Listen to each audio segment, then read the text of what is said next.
Bonjour, Martin. Ah, c'est vous. Bonjour, patron. Il y a longtemps que vous êtes là?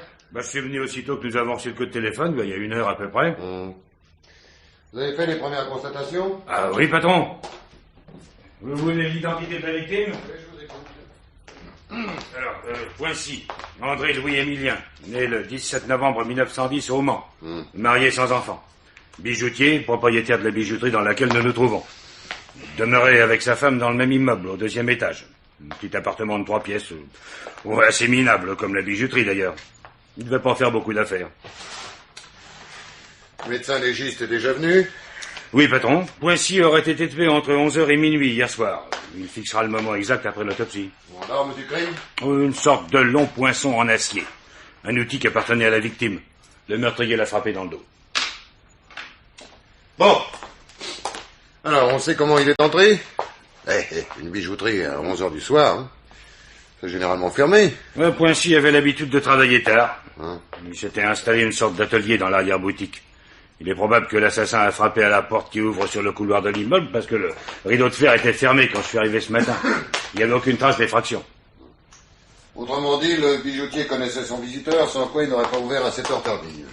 Bon, pas de trace de lutte? Non, aucune, patron. Il a été tué par surprise. Vous avez interrogé les voisins? Oui, personne n'a rien entendu. Oh, tout le monde est désolé dans le quartier. Poincy avait une excellente réputation. Brave homme, complaisant, aimable, toujours prêt à rendre service. Les mobiles du crime le volent naturellement. Naturellement. Bon. Regardez la vitrine, patron. Elle est vide. On a tout raflé. Oh, remarquez bien, ça n'allait pas chercher loin. 3 millions d'anciens francs au maximum. Pas plus? Oh, dites, patron, c'est pas la rue de la paix. D'ailleurs, tous les bijoux de valeur étaient enfermés dans le coffre. Madame Poincy l'a ouvert devant nous. Mais à un moment, oui, tout y est. Vous êtes sûr? Absolument, oui. À l'intérieur, une liste écrite de la main du bijoutier, avec la nomenclature de ce qui devait se trouver dans le coffre. Ça, tout y est. Vous avez fouillé le corps?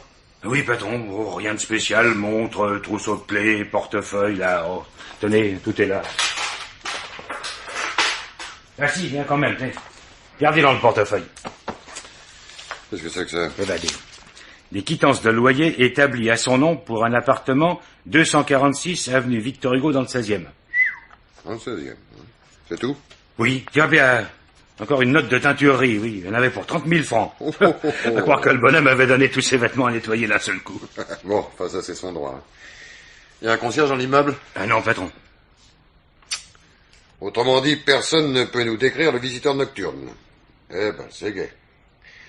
Bon, alors votre opinion, Hortin? À mon avis, ça doit être l'histoire classique.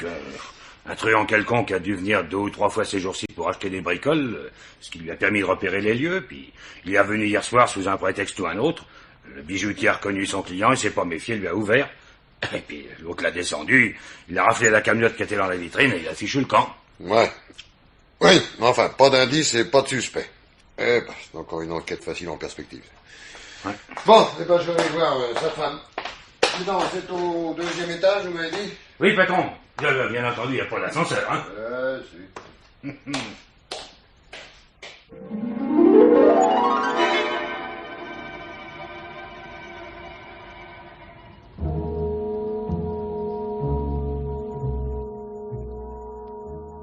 Madame Poincy? C'est moi.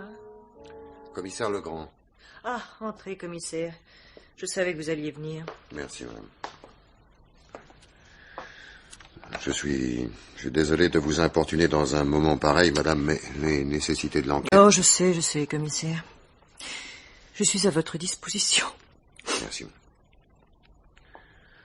C'est vous qui avez découvert le corps de votre mari? Oui. Oui, en me réveillant ce matin, j'ai vu qu'il ne s'était pas couché. Ça m'a étonnée, je suis descendue voir s'il était au magasin. Je l'ai trouvé là. Il lui arrivait souvent de travailler après le dîner? Oui, commissaire. Il avait installé un petit atelier au fond de la bijouterie. C'est là qu'il montait les bijoux qui lui étaient confiés. Oh, vous savez, André était un excellent ouvrier. Il avait été formé à la vieille école et ne se contentait pas d'acheter et de revendre. Hier soir, il m'a dit qu'il avait un travail à terminer pour un client qui était pressé. Une topaze à sertir, je crois. Vous connaissez le nom de ce client? Oh non. Savez-vous quand il devait venir chercher la bague? Non. Non, mon mari m'a seulement dit que c'était urgent. Pourquoi? On n'a relevé aucune trace d'effraction. Il est donc probable que M. Poincy a ouvert la porte à son meurtrier. Oui. Peut-être était-ce ce client mystérieux. Mon mari était un homme confiant, commissaire. Il n'a jamais été attaqué. Il n'imaginait pas qu'il puisse l'être. Il n'avait pas installé un système d'alarme? Si, mais vous savez, quelque chose de très simple. Si on essaie de forcer une des deux portes, une sonnerie se déclenche dans l'appartement. Ça ne s'est jamais produit. Oui. Votre mari a été tué entre 11h et minuit. Vous étiez ici à ce moment? Mais oui, je dormais. Je me suis couchée de bonne heure. J'avais passé la nuit précédente dans le train. Ah, vous étiez en voyage? Oui, j'ai passé une semaine chez ma mère, en Corrèze. Je suis rentrée hier matin. Votre mari employait-il du personnel? Oh non, commissaire. Non, ce n'est qu'une petite bijouterie, vous savez. Je l'aidais. Nous n'avions pas besoin d'employés supplémentaires. Vous travailliez au magasin? Oui. Mon mari était un artiste, en quelque sorte.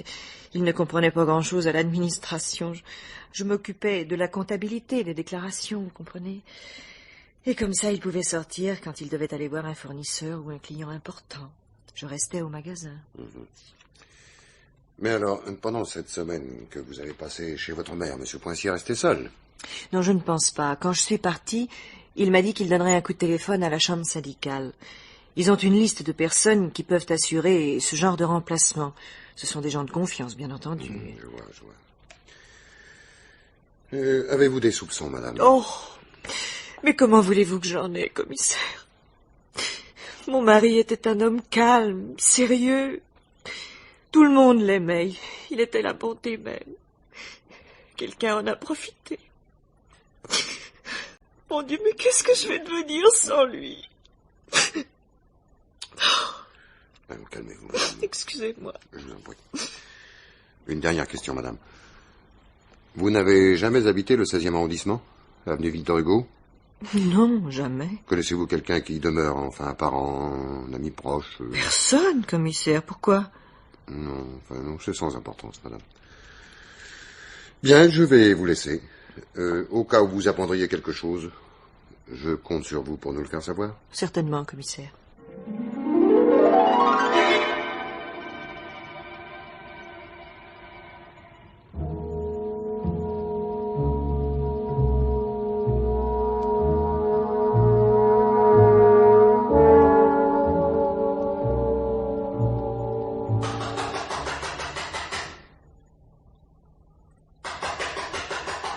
Voilà.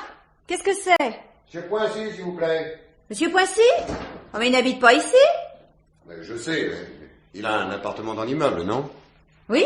C'est pourquoi? Je suis l'inspecteur de sa compagnie d'assurance.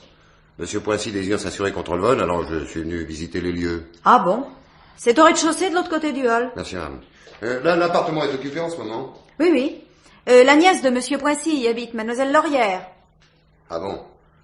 Monsieur Poincy vient souvent voir sa nièce? Bon, je le vois passer de temps en temps, mais vous savez, je ne le surveille pas, hein. Oui, bien sûr. Oui.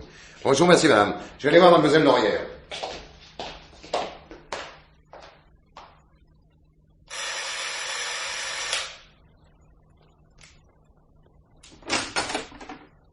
Mademoiselle Laurière?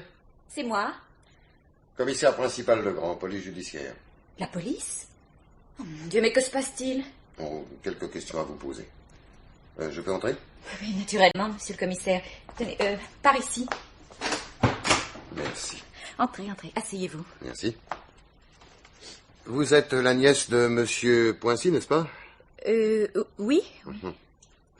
Vous travaillez, Mademoiselle Laurière?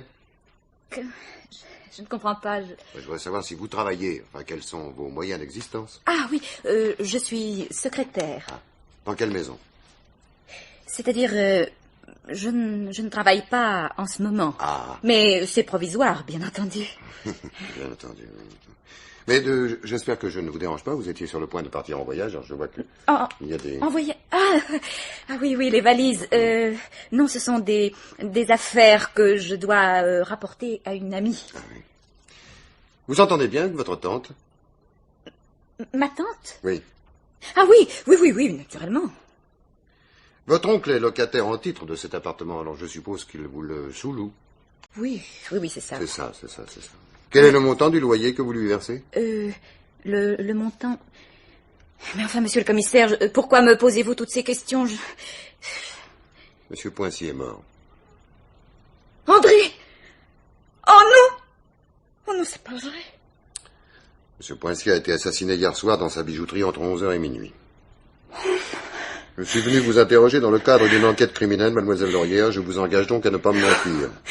Oh, mais c'est pas possible, André! Monsieur Poincy n'était pas votre oncle. Sa femme n'a jamais entendu parler de cet appartement. En réalité, vous étiez sa maîtresse. N'est-ce pas? Oui. Quand l'avez-vous vu pour la dernière fois? Avant-hier. Ici? Non, j'étais chez lui. Au magasin, je veux dire. Sa femme s'était absentée pour une semaine, alors je suis allée l'aider. Vous avez habité chez lui pendant cette semaine? Oui. Où étiez-vous hier soir entre 11h et minuit? Mais ici. Seul? Naturellement. Comment ouvre-t-on la porte de l'immeuble la nuit? Est-ce qu'il faut réveiller la concierge? Oh non. Non, la porte s'ouvre automatiquement quand on sonne. Mais pourquoi me demandez-vous ça, monsieur le commissaire? Simple routine. Toutefois, je suis obligé de constater que vous n'avez pas d'alibi pour le moment où le crime a été commis. Un alibi? Mais j'ai pas besoin d'alibi. Vous ne croyez pas que je l'ai tué? Je ne crois rien, mademoiselle, je ne crois rien, je me renseigne. Oh, mais vous êtes fou, je l'aimais, André. Il était tellement gentil. Ah, ça, non, mais je sais, on me l'a déjà dit. La bonté même, toujours prête à rendre service. Mademoiselle, monsieur Poincy cachait peut-être de grandes qualités de cœur, mais... comment dirais-je? Il n'était ni jeune, ni particulièrement séduisant. Oh. Alors, quel âge avez-vous, mademoiselle? 21 ans. 21 ans. Vous n'avez pas manqué de soupirant, hein? Comment se fait-il que vous vous soyez attaché à lui? Il était si bon. Il était toujours aux petits soins. Il était plein d'attention. Vous avez une voiture? Oui. Un cabriolet. C'est lui qui vous l'a donné? Oui. De même que cette broche que vous portez et cette bague, n'est-ce pas? Oui. Moi, ça, je commence à comprendre à quel point il était attentionné. Oh, vous êtes ignoble. Oh non, je suis réaliste. Mademoiselle, j'aimerais bien que vous jetiez un petit coup d'œil sur ces photos. Avez-vous eu l'occasion de rencontrer un de ces individus? Attendez. Non. Ah, celui-là, je le connais. Où l'avez-vous vu? Dans le magasin d'André. Il est venu une fois la semaine dernière pendant que je m'y trouvais. Une seule fois? Oui, mais je m'en souviens bien. Il a accompagné André dans l'arrière-boutique. De quoi ont-ils parlé? Oh, je ne sais pas. La porte était fermée, j'ai rien entendu. J'étais même plutôt vexée. Bon, où est le téléphone? Par ici, monsieur le commissaire. Merci. Je vous prie de ne pas quitter Paris sans mon autorisation, mademoiselle Laurière. Hein?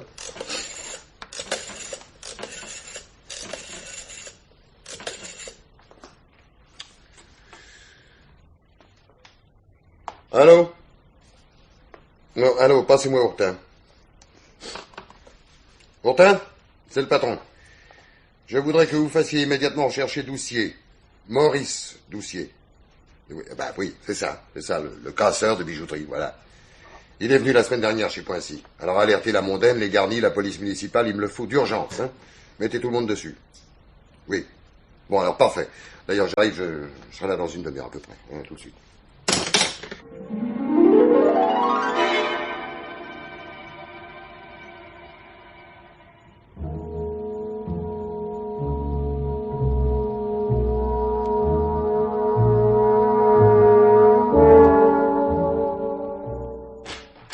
Ah, vous voilà, patron, je vous attendais. Oui, vous avez quelque chose de neuf? Ah, oui et non. Pour Doucier, j'ai lancé une alerte générale, comme vous me l'aviez dit. Eh ben, nous sommes pas seuls à nous intéresser à lui. Il est aussi recherché par la 5e brigade territoriale. Non. Mais qu'est-ce qu'ils lui veulent, ça? Ah, vous vous souvenez du cambriolage de la bijouterie Condrieux le mois dernier, hein? Oui. 15 millions de diamants envolés? Oui. Mais il pense que c'est Doucier qui a fait le coup. Dis donc, il se prépare du bon temps, Doucier, quand on aura mis la main sur lui, hein? Ah oui, hein. Eh ben, et l'avenue Victor Hugo, patron? Ah, l'avenue Victor Hugo, hein? Ouais. L'avenue Victor Hugo, une surprise inattendue, mon vieux. L'honorable monsieur Poincy, le petit bijoutier sans fortune, mari fidèle et voisin complaisant, hein. Ouais. Il a installé une belle blonde de 21 ans à laquelle il offrait voiture, bijoux et pied-à-terre. Non. Si. Bah ça alors. Eh ben, c'est elle qui vous a parlé de dossier. Exactement. Elle l'a vu la semaine dernière dans la bijouterie. Eh ben voilà ce que je vous disais, patron. Il est venu reconnaître les lieux, et hier soir, hop. Ouais, ça m'en a tout l'air. Mais alors, cette petite Michel Laurière, là, ça, j'aimerais bien savoir ce qu'elle a dans la tête. Hein. Quand je suis arrivé chez elle, elle était sur le point de partir en voyage. Ouais, il y avait 3 valises à moitié remplies. Mais elle allait ficher le camp. Ah, ça, je sais pas. Ça, je vois pas très bien quel intérêt elle aurait eu à tuer son Don Juan, quinquagénaire. Hein. Allô, oui.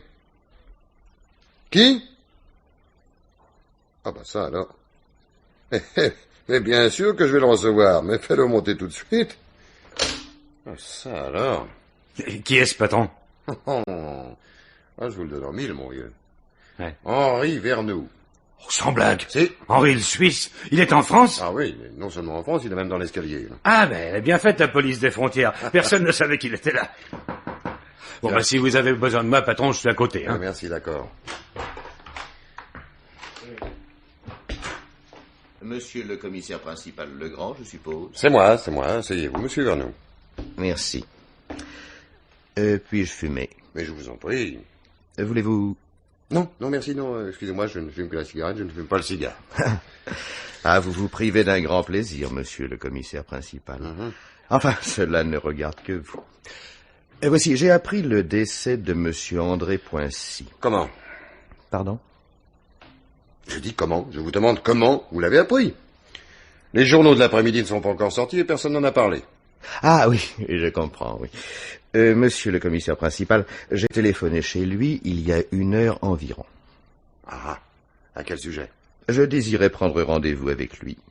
C'est madame Poincy qui m'a répondu.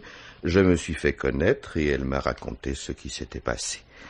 Naturellement, j'ignorais tout du drame, sans quoi je me serais abstenu de cette démarche. C'est elle d'ailleurs qui m'a indiqué votre nom. Pourquoi vouliez-vous voir Poincy? Mais, monsieur le commissaire principal, je m'élève avec énergie contre le ton que vous employez à mon égard. Vous m'interrogez comme si j'étais suspect à vos yeux de je ne sais quel méfait. Je tiens donc à vous rappeler que je suis venu ici de mon plein gré et dans la seule intention de faire une déclaration. J'estime en effet qu'il est de mon devoir d'aider la justice de ce pays. Mais c'est parfait, monsieur Vernoux. Je vous écoute. Merci, monsieur le commissaire principal. Vous n'ignorez sans doute pas que je suis de nationalité suisse, diamantaire de profession et résident aux Pays-Bas.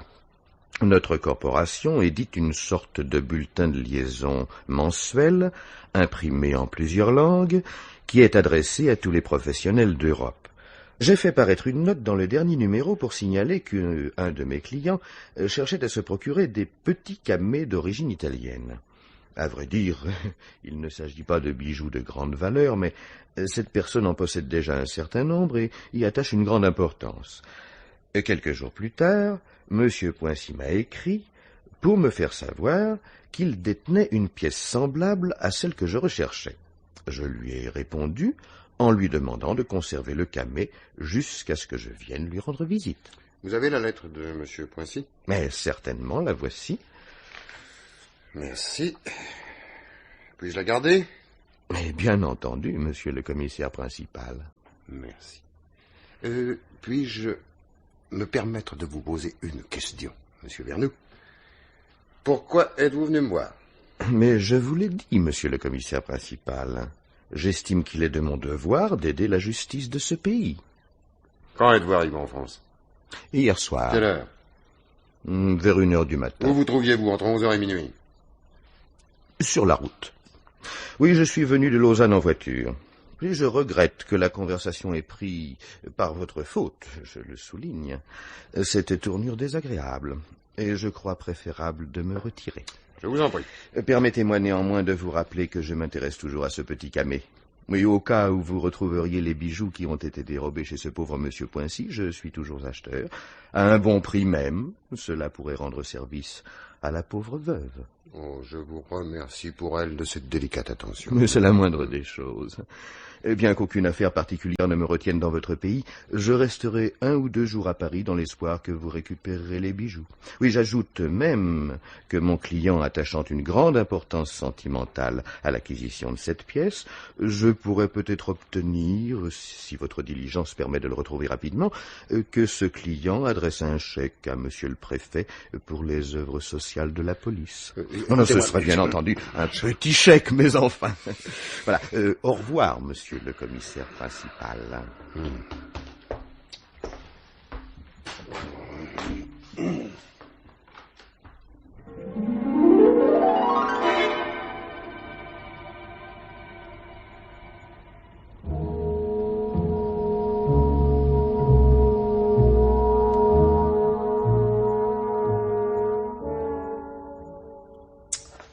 C'est là. Ouais. Eh ben, il avait de l'argent, le petit bijoutier. Eh oui, il cachait bien son jeu, hein.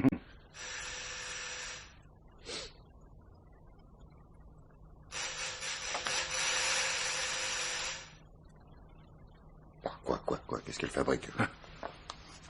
Il est 11 heures passées. Elle devrait quand même être réveillée, non?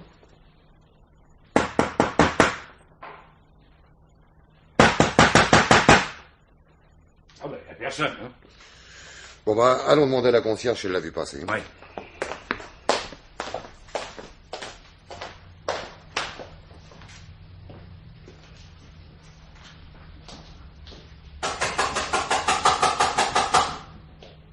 Qu'est-ce qu'il y a?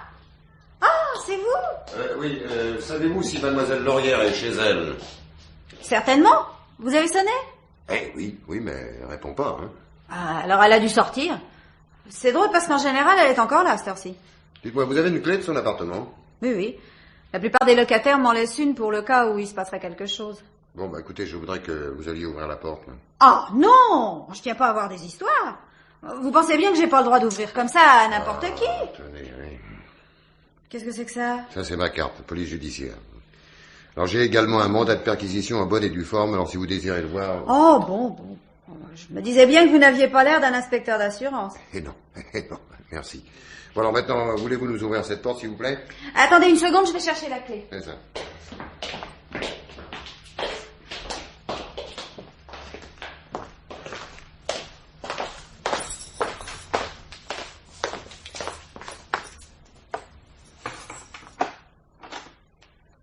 Très bien, je vous remercie, madame. Nous vous rapporterons la clé en partant.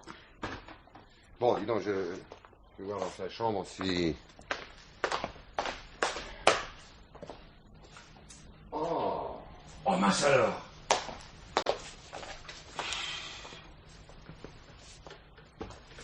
Il est froid. Oui. Il est mort depuis un bon bout de temps. Ouais, poignardé comme Poincy. Mais cette fois, c'est un couteau de cuisine. Ah ben, on pourra prévenir la 5e qui n'ont plus besoin de le chercher, dossier. Nous l'avons trouvé avant eux.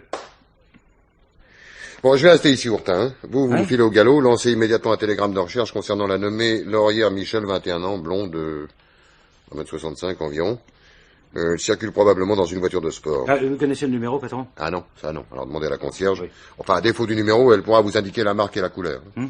Bon, précisez aussi qu'elle a 3 valises de cuir fauve. Prévenez la police de l'air, les frontières et Interpol pour le cas où elle essaierait de passer à l'étranger. Hein. Le motif? Le motif, soupçonner d'homicide volontaire ou de complicité. En cas de découverte, l'appréhender, nous aviser et la ramener à Paris sans délai. D'accord, patron, c'est noté, je file. D'accord. Ourtin! Oui, patron. Bon, quand ce sera fait, vous téléphonez à monsieur Henri Vernou, à son hôtel. Oui. Alors dites-lui que le commissaire principal Legrand lui fait présenter ses civilités et qu'il serait heureux de s'entretenir quelques minutes avec lui le plus rapidement possible.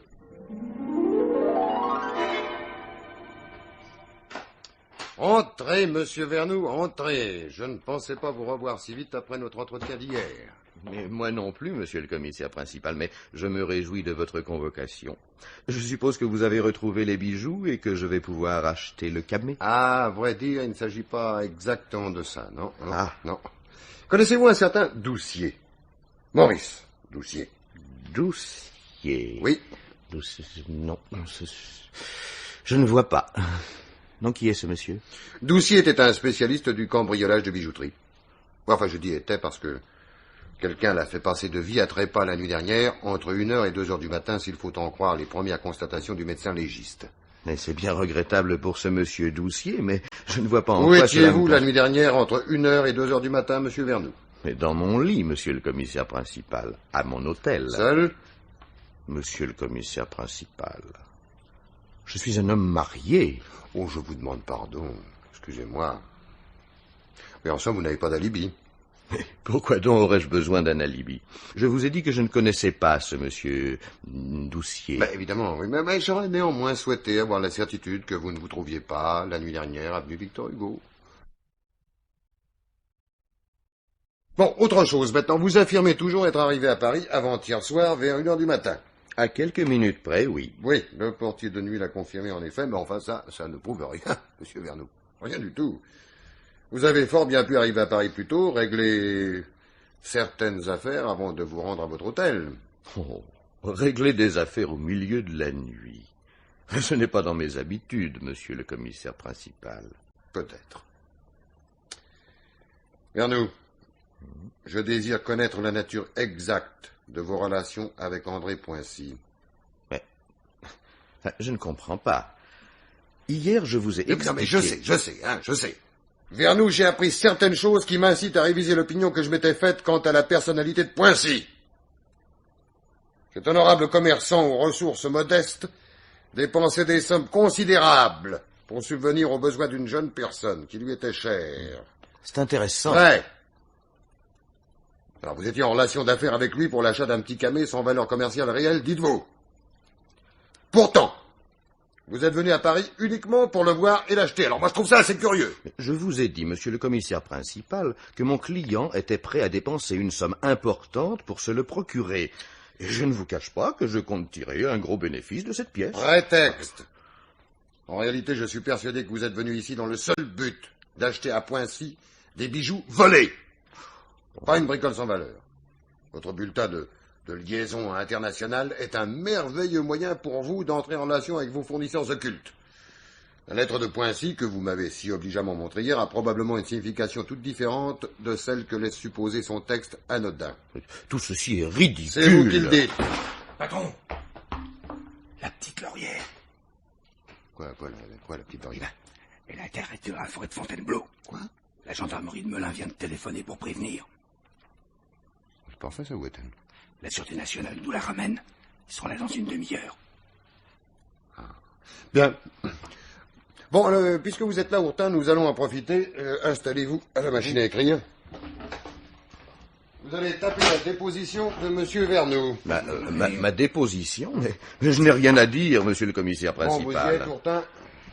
Nous, commissaire de police principal, Roger Legrand, avons entendu ce jour Henri Vernou, de nationalité suisse, demeurant... votre adresse exacte. Calverstraat, numéro 32, Amsterdam. Cependant... Bon, demeurant aux Pays-Bas, Amsterdam, Calverstraat. 2 A à Strat. Oui, c'est ça. 32, hein. Oui. Bon, question. Où vous trouviez-vous au moment où le nommé Poincy André a été assassiné? Réponse. Sur la route. Sur la route, au volant de ma voiture, entre Lausanne et Paris. C'est pas. Bon. Toutefois, je ne suis pas en mesure de le prouver. Vas-y. Toutefois, je ne suis pas en mesure de le prouver. Oui, ça y est, patron. Question. Où vous trouviez-vous au moment où le dénommé Doucier Maurice a été assassiné? Réponse. Dans ma chambre, à mon hôtel. Mais je ne suis pas en mesure de le prouver. Question. Enfin, où voulez-vous en Écoutez, venir? Vernou, vous étiez en relation d'affaires avec Poincy que je soupçonne fort d'avoir été harceleur. Là-dessus, Poincy est assassiné et vous vous trouvez justement à Paris au moment de sa mort, à quelques minutes près. Coïncidence? Peut-être. Le lendemain, un repris de justice qui était lui aussi en rapport avec Poincy est tué, à son tour. Vous êtes toujours à Paris et ne pouvez présenter d'alibi valable pour le moment où ces 2 crimes ont été commis. Alors, un peu troublant, vous ne pensez pas, non? Vous l'avez dit vous-même, monsieur le commissaire principal. Coïncidence. Il se trouve que je ne crois pas aux coïncidences, monsieur Vernou. Pas en matière d'enquête criminelle, en tout cas. Bon, allez, nous continuons. Question. Quelle était la nature exacte... Bon, attendez une minute. Ah, je vous écoute. Là, jouons carte sur table, voulez-vous. Vous ne pouvez rien prouver contre moi, et vous le savez. Et toutefois, vous avez le moyen de me créer toutes sortes de difficultés et de me faire perdre beaucoup de temps. Et c'est bien dans ce but que vous rédigez le procès-verbal, n'est-ce pas? C'est exact. J'ai suffisamment d'éléments pour vous faire garder à vue.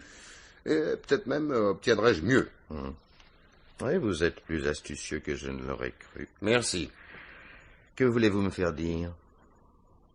Je désire connaître tout ce que vous savez au sujet de Poincy. Tout. Vous m'entendez? Tout. Oui. Eh bien, je suis peut-être en mesure de vous donner certains renseignements qui vous intéresseront au sujet de ce monsieur Poincy. Mais ils ne figureront pas sur le procès-verbal, n'est-ce pas? Je vous écoute, Vernou. Mais à vrai dire, je préférerais même qu'il n'y ait pas de procès-verbal du tout. Tout ça va dépendre de ce que vous allez me dire, Vernou, hein? Si vos renseignements m'intéressent, je pourrais envisager de ne pas enregistrer votre déposition. Oui, en somme, je dois vous faire confiance. Oui, vous n'avez pas le choix. Bien. Remarquez que je ne peux vous rapporter que des on-dit. Moi, personnellement, je ne suis sûr de rien. Oui, allez, continue, allez. Eh bien, d'après ce que j'ai entendu raconter, Poincy était effectivement un receleur. Certains de mes amis croient savoir qu'il se trouvait en possession d'un lot de bijoux assez important. Oui, des diamants, principalement. Il y en aurait eu pour 30 000 $ environ. 30 000 $ environ, vous entendez ça, Ourtin? C'est ceux qui ont été volés à la bijouterie Condrieu le mois dernier. Oui, je le pense. Oui, Poincy désirait les vendre le plus rapidement possible, et d'après mes amis, il était très pressé. Voilà. Quoi, voilà? Bien, c'est tout ce que je sais. Eh ben, c'est bien. Allez, soyez beau joueur. Reconnaissez que cela peut vous être fort utile. Non, ça, je ne suis pas encore sûr. Hein. Bon, enfin, pour le moment, je vous laisse regagner votre hôtel, Vernou. Mais je vous prie de rester à Paris jusqu'à la fin de l'enquête. Hein. Eh bien, c'est que j'avais l'intention de rentrer à Amsterdam ce soir. Moi, j'ai des rendez-vous importants. Alors ça, vous n'aurez qu'à téléphoner pour les remettre. Dis donc, patron, qu'est-ce que je fais du procès-verbal? Qu'est-ce que vous... Eh ben, mettez-le au panier, Ourtin. Allez. Pour le moment, monsieur Vernou, il ne me reste plus qu'à vous remercier pour l'aide que vous avez bien voulu nous apporter.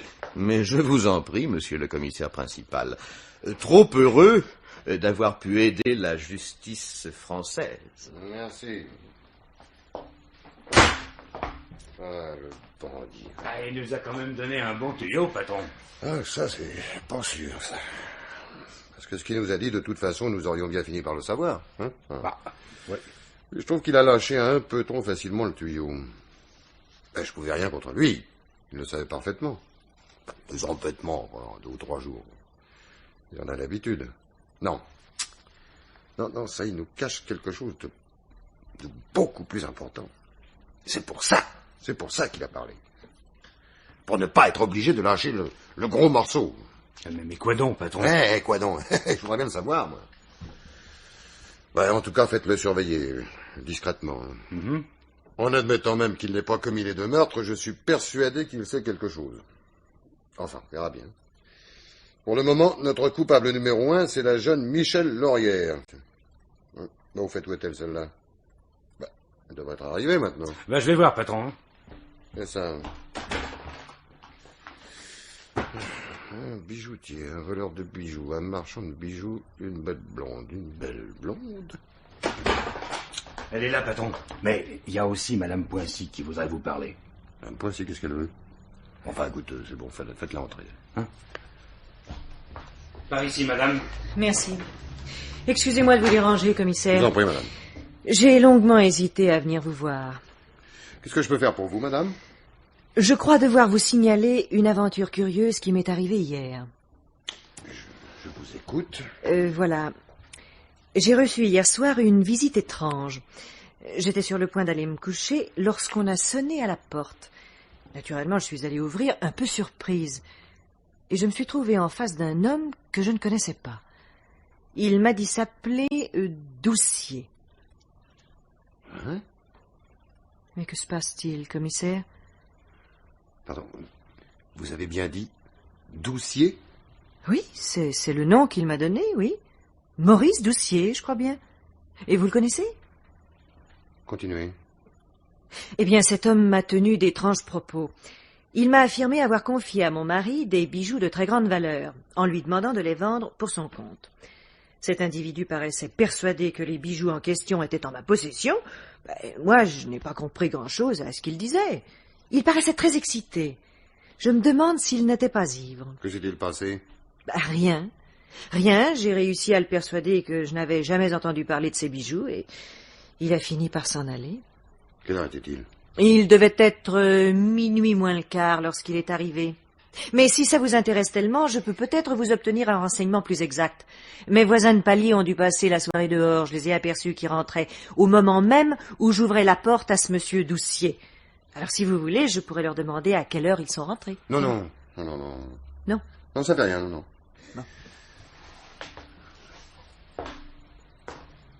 Ainsi, Doucier est venu vous voir. Oui. Je ne sais pas dans quelle mesure cette visite est en rapport avec la mort de mon malheureux époux, mais j'ai cru bien faire en vous la rapportant. Vous avez très bien fait, madame, je vous en remercie. Ça peut nous être extrêmement utile. Ah bon? Enfin, de toute façon, Doucier ne risque pas de revenir vous importuner. Il était assassiné la nuit dernière. Mon Dieu! Oui. Remarquez bien que ce n'est pas une grande perte pour la société. Doucier était un repris de justice. Oui, un homme dangereux. Nous le soupçonnons fort d'être responsable d'un certain nombre de cambriolages pour lesquels nous n'avons jamais réussi à mettre la main sur les coupables. Mais commissaire, je ne comprends pas. Enfin, qu'est-ce que vous ne comprenez pas, madame? Mon mari n'était pas en relation avec ces gens-là. Pourquoi ce Doucier a-t-il prétendu lui avoir confié des bijoux à vendre? Je crains, madame, puisque vous m'en parlez, d'être obligé de vous communiquer certains faits qui peuvent vous être pénibles. De quoi voulez-vous parler, commissaire? Il semble que certains aspects de l'existence de M. Poincy vous aient échappé. Enfin, parallèlement à son métier de bijoutier, il exerçait une activité illégale. Illégale? Je comprends pas. Enfin, si vous préférez, je viens d'acquérir la certitude que M. Poincy faisait du recel de bijoux. Oh non, c'est pas possible. Si, madame, si, j'ai peur que si. André! Mais mon Dieu, mais c'est pas vrai. Il n'a pas pu faire une chose pareille. Oh non, c'est pas possible. Oh, commissaire, excusez-moi. Mais tout ceci est tellement brutal. Je suis navré, madame. Enfin, vous êtes sûr de ce que vous m'avez dit? Tout à fait sûr, madame. Malheureusement. Oh, mon Dieu. Il ne vous a jamais parlé d'un certain Vernoux? Oh non, je connais pas. Je me sens perdue, commissaire. Je voudrais me reposer un petit instant, reprendre mes esprits, vous comprenez? Bien entendu. Courtin! Oui, patron. Installez, madame, Poincy dans un bureau vide. Dans un moment, vous ferez enregistrer sa déposition au sujet de Doucier. De Doucier? De Doucier, oui. Il est venu chez elle hier soir. Enfin, je vous expliquerai. Dites-moi. Oui. La petite est là? Oui, dans la pièce à côté, patron. Bon. Madame, l'inspecteur Courtin va vous accompagner. Oui. De toute façon, je vous verrai tout à l'heure, avant que vous n'entriez chez vous. Merci, commissaire, merci beaucoup. Tenez, c'est par ici. Oui, par ici, madame.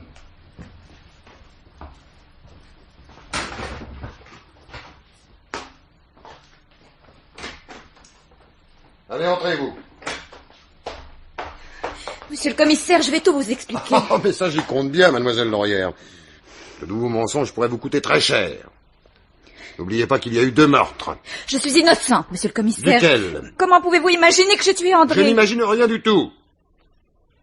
Je suis bien obligé de constater que vous aviez la possibilité matérielle de le faire. Si vous aviez frappé à la porte de la bijouterie à 11h du soir, il est évident que votre amant vous aurait ouvert. Or, il se trouve que vous n'avez pas d'alibi pour le moment où le meurtre a été commis. Mais monsieur le commissaire, pourquoi? Pourquoi l'aurais-je tué? Poincy avait fait preuve de beaucoup de sollicitude à votre égard. Il vous avait couverte de cadeaux. Il n'est pas interdit de penser qu'il ait décidé de mettre un terme à ses prodigalités. Oh. La poule aux œufs d'or ne voulait plus pondre. Alors vous êtes allé chez lui pour essayer de le fléchir, de le faire revenir sur sa décision, mais il a tenu bon. Alors, dans un moment de colère, vous avez saisi le premier objet qui vous soit tombé sous la main. Le poinçon qu'on a retrouvé planté dans son dos. Taisez-vous. Pourquoi vous me torturez ainsi? Vous savez bien que ce n'est pas vrai. Nous nous aimions. Oh, je sais, il avait 2 fois et demi mon âge et il n'était pas bien beau, mais je l'aimais quand même. Ça, c'est possible, ça. Malheureusement pour vous, rien ne le prouve. Écoutez, monsieur le commissaire, nous allions partir ensemble. Tous les deux? Oui, tous les deux, seuls. Quand? Hier soir. Quand vous êtes arrivé chez moi hier matin, j'étais en train de préparer mes bagages. Il m'avait dit qu'il attendait une très grosse rentrée d'argent dans la journée et qu'ensuite nous pourrions partir, disparaître, vivre heureux et sans souci. Nous devions aller en Italie. Il vous a dit qu'il attendait une très grosse rentrée d'argent dans la journée d'hier?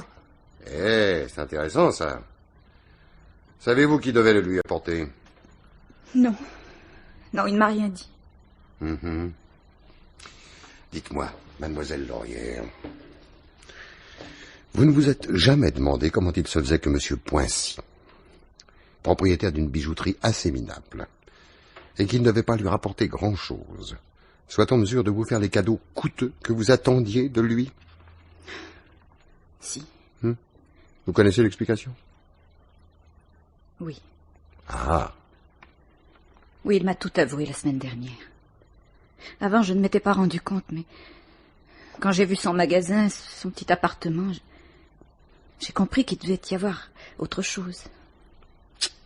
Il vous a tout dit. Il vous a avoué qu'il faisait du recel de bijoux. C'était bien imprudent de sa part. Il avait confiance en moi, monsieur le commissaire. Oui. Bon, maintenant, je voudrais que vous me parliez de votre fugue. Pourquoi vous êtes-vous enfui? Et j'avais peur. De qui? Des gens qui ont tué André et Doucier. Doucier a été tué entre 1h et 2h du matin. Vous n'étiez pas chez vous à ce moment-là? Non. Où étiez-vous? Dans la forêt de Fontainebleau. Dans la forêt? Au milieu de la nuit? Non, mais vous foutez de moi, vous. Mais non, mais je vous jure que c'est vrai. J'avais reçu un coup de téléphone. Un coup de téléphone? Oui. Et qui vous appelait? Je ne sais pas, on aurait dit une voix d'enfant. C'était quelqu'un qui parlait très doucement en contrefaisant sa voix. C'est curieux, ça. Qu'est-ce qu'il vous a dit, ce mystérieux correspondant anonyme? Alors ça, je me souviens de ses paroles. Allez. Vous êtes bien la nièce d'André Poincy? J'ai répondu oui, naturellement. Alors on m'a dit, votre oncle m'a chargé de vous remettre un paquet, quelque chose de précieux. Je ne peux pas aller chez vous, la police me surveille. Prenez votre voiture et venez me rejoindre. Et on m'a indiqué un endroit dans la forêt de Fontainebleau, alors j'y suis allée. Quelle heure était-il? Minuit, peut-être un peu plus. Eh ben, dites donc, et vous vous êtes rendu à cet extraordinaire rendez-vous à minuit passé en plein cœur de la forêt de Fontainebleau? J'admire votre courage. Pourquoi n'y serais-je pas allée? J'ai cru que c'était vrai. J'ai cru qu'André avait confié quelque chose pour moi à un de ses amis. Naturellement, personne n'est venu. J'ai attendu jusqu'à 4 heures. J'ai compris qu'on s'était moqué de moi. Je suis rentrée chez moi. Alors, en entrant dans mon appartement, j'ai vu le corps de Doucier. Je me suis affolée. J'ai pris les valises que j'avais préparées le matin, celles que vous aviez vues. Je me suis enfuie. Je suis retournée dans la forêt de Fontainebleau en me disant que la personne qui m'avait téléphoné viendrait peut-être dans la journée. Et c'est là que la gendarmerie vous a arrêté? Oui, monsieur le commissaire. Mademoiselle Laurière, espérez-vous sincèrement me faire croire à la véracité de ce conte de fées? Monsieur le commissaire, je vous jure... Que c'est vrai, mais je sais. Je vous donne encore 2 heures de réflexion. C'est tout ce que je peux faire pour vous, et c'est déjà beaucoup. Gardien. Oui. Et descendez la détenue. Dans 2 heures, hein? Pourtant! Oui, patron. Venez un peu. Allez. Madame Poincy est toujours là? Oui, Guchamp prend sa déposition. Ah, c'est où? Cigarette? Ah ben, je veux bien. Merci. Vous savez, Hortense, cette affaire, je comprends pas grand-chose. C'est embrouillé affreusement, hein. Ouais. Alors on fait le point, patron? D'accord, mon vieux. Les certitudes, d'abord. Nous avons 2 cadavres. Ouais, alors c'est à peu près la seule chose dont je ne doute pas. Hein. Ah oui. Ensuite, les probabilités. Doucier avait les diamants de la bijouterie Condrieu. Il les a passés à un fourgue, le nommé Poincy, à charge pour ce dernier de les revendre. Vernou est venu en France dans ce seul but, il nous l'a pratiquement avoué. Bon, et ça fait un circuit complet. D'accord, patron. Mais où sont-ils les diamants? Ah non, ça non, mon vieux, ça non, c'est une question, ça. Soyons méthodiques, hein. Nous en sommes aux probabilités. Bon, alors il est donc probable que les diamants étaient enfermés dans le coffre de Poincy. L'assassin les a pris. Qu'en a-t-il fait? Question. Il y a une autre probabilité, patron. Laquelle? Oui. J'ai bien l'impression que les 2 meurtres ont été commis par la même personne. Dans les 2 cas, les victimes ont été poignardées. Exact. Bon, alors maintenant, voyons les suspects. Les suspects, la petite Laurière, d'abord. La petite Laurière, elle a pu avoir une discussion avec son amant, une discussion qui a mal tourné. Oui, bon, enfin, on peut aussi envisager autre chose. Elle savait que Poincy faisait d'Ursel. Il lui avait dit lui-même qu'il attendait une grosse rentrée d'argent. Comme elle n'est pas idiote, elle a fort bien pu se dire que le moment serait bien choisi pour s'approprier un gros paquet qui ne devrait rien à personne. Voyons, maintenant passons au suspect numéro 2. Vernou. Vernou est arrivé à l'hôtel vers 1h du matin, mais ça, rien ne prouve qu'il n'était pas à Paris depuis un bon moment déjà. Hein. Ouais. Il a pu aller chez Poincy, peut-être même les 2 hommes avaient-ils rendez-vous. Discussion sur la valeur de la marchandise. Vernou tue le receleur. Mais dans ce cas, hein, il aurait les diamants. Alors, pourquoi n'a-t-il pas filé? Parce que vous lui avez demandé de rester à Paris, patron. Ah, non. Alors là, vous êtes moins malin que je ne le pensais, alors. Alors, moi je suis bien tranquille. Il aurait certainement trouvé une excuse valable pour regagner la Hollande. Ne serait-ce qu'en faisant intervenir son ambassade. Mais non, non. Vernou veut rester ici. Ça, je m'en suis rendu compte tout à l'heure. Lorsque je lui ai dit de téléphoner pour décommander ses rendez-vous, il a même pas protesté. Alors non, vous parlez d'un casse-tête. Ah, c'est un peu fort, hein. C'est un peu fort, ça. Puis enfin, comment serait-il entré chez la petite Laurière si on l'avait envoyé dans la forêt de Fontainebleau? Ah, c'est très juste, ça, Hortense. Ah. Très juste. Ça fait une nouvelle question, d'ailleurs, la 3e. Alors, je récapitule. Primo, qui a téléphoné à Michel Laurière en contrefaisant sa voix? Secondo, comment Vernou connaît-il l'identité de la personne qui détient les diamants? Tertio, comment Doucier est-il entré avenue Victor Hugo, autrement dit, qui possède la clé de l'appartement? Qui possède... Oh, bon sang. Pourtant, où sont les affaires que vous avez trouvées dans les poches de Poincy? À côté, patron. Bon, allez, vite, allez les chercher, allez. Allez, vite, on repart, allez. Ah, voilà. Bon, le trousseau de clés. Où est-il? Là, voilà. Voyons, ça. Bon, ça, c'est la clé du coffre. Ça, celle du magasin, évidemment. Une clé de verrou, alors. Celle-ci, qu'est-ce qu'elle ouvre? C'est la seule qui reste. J'en sais rien, moi, patron. Madame Poincy! Madame Poincy est encore là? Elle est ici, patron. Bon, alors, amenez-la! Madame Poincy! Voilà. Allez-vous venir un instant, s'il vous plaît. Oui. Madame Poincy, Oui. quelle porte ouvre cette clé? Ça, c'est la clé de l'appartement, commissaire. Quel appartement, le vôtre? Naturellement. Je vous ai demandé si vous connaissiez un certain Vernou. Vous m'avez répondu que vous n'aviez jamais entendu prononcer ce nom. En effet, je ne connais pas ce C'est monsieur. faux. Henri Vernou vous a téléphoné hier matin. Il nous l'a dit lui-même et a même précisé qu'il s'était fait connaître, que vous lui aviez raconté le drame.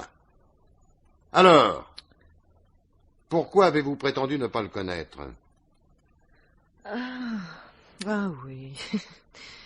Oui, bon, un oubli, sans doute. Allons donc, un oubli. Vous êtes une femme de tête, Madame Poincy. Vous me l'avez dit vous-même. Vous vous occupiez de la comptabilité du magasin parce que votre mari n'y entendait rien. Votre mari qui était un rêveur, un poète, un artiste, pour reprendre votre terme. Un homme qui n'était certainement pas capable de cacher à sa femme qu'il avait une liaison. Une liaison? Oh, mon mari, mais vous rêvez, commissaire. Non, madame, je ne rêve pas. Vous étiez au courant de cette liaison. Vous connaissiez l'existence de l'appartement de l'avenue Victor Hugo. Pourtant, vous souvenez-vous de cette note de teinturerie que vous avez trouvée dans le portefeuille de la victime? Ah oui. Il y en avait pour 30 000 francs. Vous m'avez dit que pour ce prix-là, Poincy avait certainement fait nettoyer toute sa garde-robe. C'est exactement ce qui s'est passé. Il avait préparé ses affaires pour filer le lendemain avec sa maîtresse. En voyant les vêtements nettoyés, vous avez compris, madame Poincy. Peut-être même votre mari vous a-t-il fait part de ses intentions.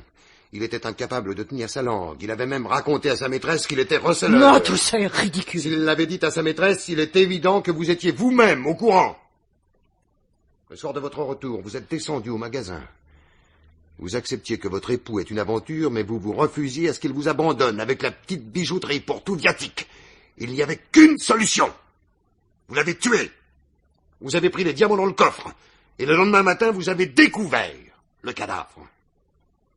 Non, sans avoir subtilisé la clé de l'avenue Victor Hugo qui se trouvait sur le trousseau de votre mari. Vous saviez pas trop ce que vous en feriez, mais vous vous disiez qu'elle risquait d'être utile un jour ou l'autre. Là-dessus, Vernou vous téléphone. Naturellement, votre mari vous avait parlé de lui. Vous saviez qui il était, l'acheteur des diamants. Vous lui avez annoncé la mort de Poincy, mais vous vous êtes arrangé à lui faire comprendre que vous déteniez les pierres et que vous étiez disposé à les lui céder. Vous allez sans doute m'accuser également d'avoir tué Doucier. Naturellement. Naturellement. Il est venu vous voir hier soir.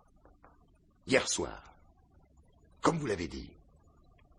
Vous auriez préféré passer sa visite sous silence, mais vos voisins de palier l'avaient vu. Une visite à minuit, ça se remarque. Vous êtes donc venu nous en parler.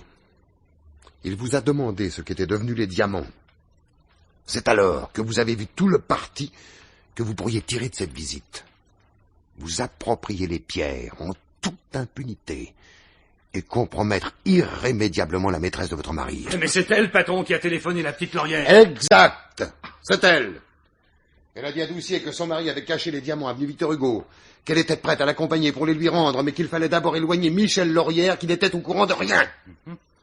Elle a téléphoné en contrefaisant sa voix pour envoyer la jeune fille au fin fond de la forêt de Fontainebleau. Elle a emmené Doucier avenue Victor Hugo, et là, elle l'a poignardé avec un couteau de cuisine pendant qu'il avait le dos tourné. Ah bah dis donc. Tout ça est parfaitement ridicule, commissaire. Vous n'avez aucune preuve. Pas encore. Mais ça ne va guère tarder. Vous n'avez pas de voiture? Non. Eh ben alors tout va bien. Tout va bien pour nous, naturellement. Vous n'êtes certainement pas rentré de l'avenue Victor Hugo jusque chez vous à pied. Tout Paris à traverser, c'est long. Et vous ne vouliez probablement pas rester absente trop longtemps de votre appartement, ça on ne sait jamais. À 2 heures du matin, il n'y a plus de métro. Alors vous avez donc pris un taxi. Ah oui, ça je sais. Vous avez certainement changé de voiture à plusieurs reprises pour brouiller la piste. Mais vous savez, pour nous, ça n'est qu'une question de routine. Quand nous aurons interrogé tous les chauffeurs qui ont roulé dans Paris la nuit dernière, nous n'aurons aucun mal à retracer votre itinéraire. N'est-ce pas, madame Poincy? Vous n'avez pas tout compris, commissaire. Je ne voulais pas que mon mari m'abandonne pour cette petite garce. Quant à Doucier, il m'a menacé. Je n'avais pas le choix. Bravo. Bravo. Vous êtes décidément une femme de tête, madame Poincy. C'est un excellent système de défense, ça, hein? Crime passionnel et légitime défense. Si les jurés vous croient, vous pouvez sauver votre tête. C'est vrai, commissaire. Je vous assure que... Ne perdez donc pas votre temps, vos mobiles ne m'intéressent pas. Vous aurez tout le temps d'en discuter avec le juge d'instruction. Moi, je me contente de transmettre un dossier complet.